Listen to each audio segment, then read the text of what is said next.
بسم الله الرحمن الرحيم. ألف لام ميم. تنزيل الكتاب لا ريب فيه من رب العالمين. أم يقولون افتراه بل هو الحق من ربك لتنذر قوما ما أتاهم من نذير من قبلك لعلهم يهتدون. الله الذي خلق السماوات والأرض وما بينهما في 6 أيام ثم استوى على العرش ما لكم من دونه من ولي ولا شفيع أفلا تتذكرون. يدبر الأمر من السماء إلى الأرض ثم يعرج إليه في يوم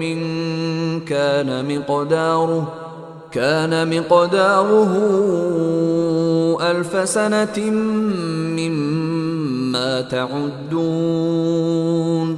ذلك عالم الغيب والشهادة العزيز الرحيم الذي أحسن كل شيء خلقه وبدأ خلق الإنسان من طين ثم جعل نسله من سلالة من ماء مهين ثم سواه ونفخ فيه من روحه وجعل لكم السمع والأبصار والأفئدة قليلا ما تشكرون. وقالوا أإذا ضللنا في الأرض أإنا لفي خلق جديد بل هم بلقاء ربهم كافرون. قل يتوفاكم ملك الموت الذي وكل بكم ثم إلى ربكم ترجعون. ولو ترى إذ المجرمون ناكسوا رؤوسهم عند ربهم ربنا أبصرنا وسمعنا فارجعنا نعمل صالحا إنا موقنون. ولو شئنا لآتينا كل نفس هداها ولكن حق القول مني لأملأن جهنم من الجنة والناس أجمعين. فذوقوا بما نسيتم لقاء يومكم هذا إنا نسيناكم وذوقوا عذاب الخلد بما كنتم تعملون. إنما يؤمن بآياتنا الذين إذا ذكروا بها خروا سجدا وسبحوا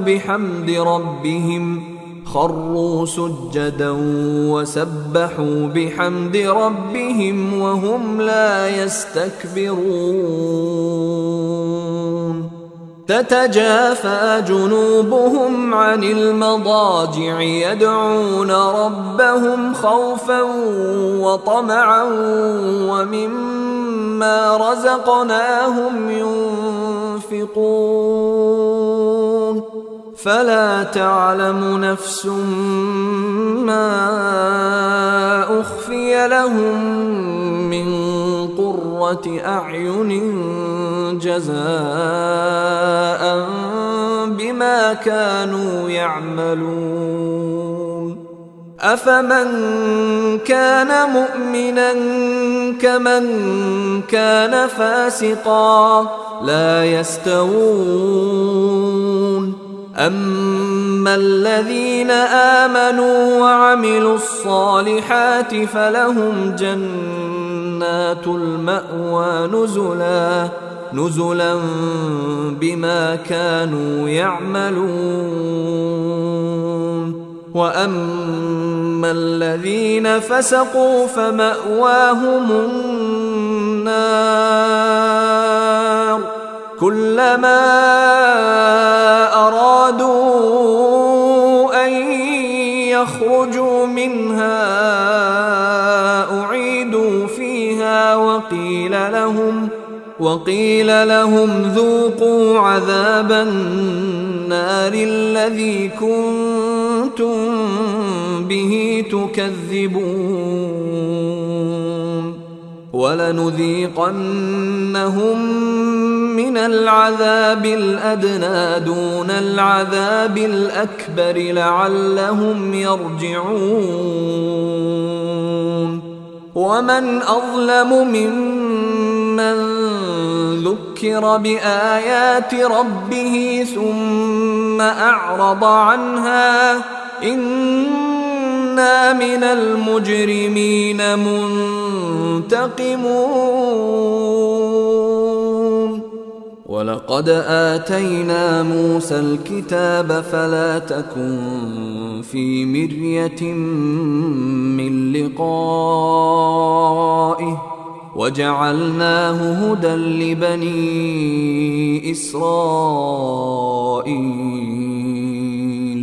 وجعلنا منهم أئمة يهدون بأمرنا لما صبروا وكانوا بآياتنا يوقنون إن ربك هو يفصل بينهم يوم القيامة فيما كانوا فيه يختلفون أولم يهد لهم كم أهلكنا من قبلهم من القرون يمشون في مساكنهم إن في ذلك لآيات أفلا يسمعون أولم يروا أنا نسوق الماء إلى الأرض الجرز فنخرج به زرعا تأكل منه أنعامهم وأنفسهم أفلا يبصرون ويقولون متى هذا الفتح إن كنتم صادقين قل يوم الفتح لا ينفع الذين كفروا إيمانهم ولا هم ينظرون فأعرض عنهم وانتظر إنهم منتظرون